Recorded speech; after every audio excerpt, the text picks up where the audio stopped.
তিনি বলতেছেন যে যে ব্যক্তি তার ভিতরে আকাঙ্ক্ষার আগুন জ্বালাই দিয়েছেন, আকাঙ্ক্ষাকে সে করতে পারছেন, সে কখনো তার এই রাস্তায় কোনো ইচ্ছাকে, কোনো শ্যাডো, ছায়া, কোনো কিছু আনতে পারবে।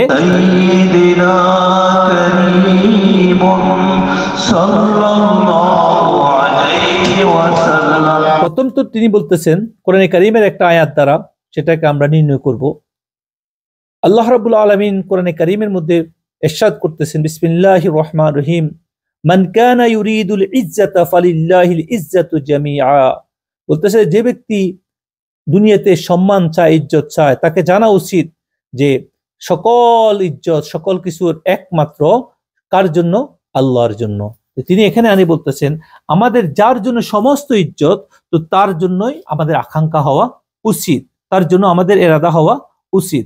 এই জন্য মানুষ আমাদের ভিতরে যত রকমের আমাদের খেয়াল থাকে, আমাদের যত রকমের চিন্তা থাকে, আমাদের যত রকমের থাকে, সেগুলো সব কিছু যেরকম আমরা পৃথিবীতে কোনো কিছুকে আমরা পাওয়ার জন্য যখন ইচ্ছা করি, আকাঙ্ক্ষা করি, তখন সেটা চিন্তায় থাকি, ওটাকে আমরা কিভাবে সাকসেস হইতে পারি, আমরা দুনিয়াতে একটু সম্পদের মালিক হতে চাই, সেটা কিভাবে আসবে, সেজন্য আমরা পরিশ্রম করি।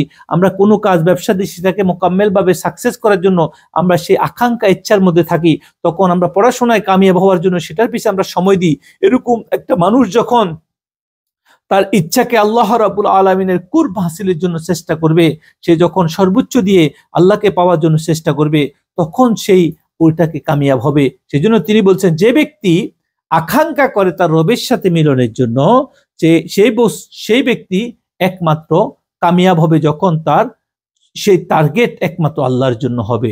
সেটাকে বলা হয়েছে তিনি মুরাদ এবং মকসুদ। মুরিদ মানে কি? কোনো নিজের ইচ্ছাকে শেষ করি কোনো দিকে ধাবিত হওয়া, আর মুরাদ হয়ে সে টার্গেটে পৌঁছা, সেটা পাওয়া।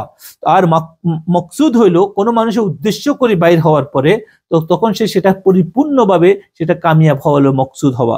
যেমন উদাহরণ হিসাবে দেওয়া যায় যে একটা মানুষ ইচ্ছা করে কোনো জায়গায় কিছু জিনিস, সে জানে ওই জায়গার মধ্যে আছে, এখন ইচ্ছা করে সে বাইর হলো, সেখানে যে সেই জিনিসটা সে পাইলো, আর মকসুদ হলো উদ্দেশ্য করে বাইর হওয়া।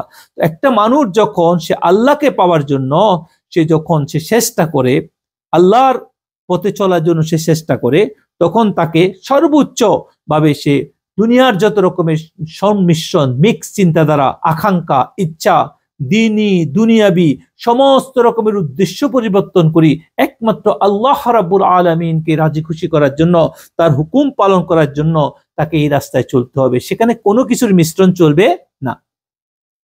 এখানে আসি তিনি বুঝাচ্ছেন যে আমরা যারা নামাজ, রোজা, ইবাদত, হজ, যাকাত যত কাজ করি না কেন, যদি আমাদের এটার মধ্যে যদি আমাদের কোনো নিজস্ব আকাঙ্ক্ষা থাকে, চিন্তা থাকে, এটা পড়তেছি এই জন্য, এটার দ্বারা এটা পাবো, এটার দ্বারা এটা পাবো, এই নামাজ আমাকে এই মুক্তি দিবে, এটা করবে, তাহলে ওইটাও কিন্তু মিশ্রণ হয়ে গেছে আল্লাহ পাওয়ার পথে। সেজন্য তিনি বলতেছেন যে যে ব্যক্তি তার ভিতরে আকাঙ্ক্ষার আগুন জ্বালাই দিয়েছেন, আকাঙ্ক্ষাকে সে করতে পারছেন, সে কখনো তার এই রাস্তায় কোনো ইচ্ছাকে, কোনো শ্যাডো, ছায়া, কোনো কিছু আনতে পারবে না।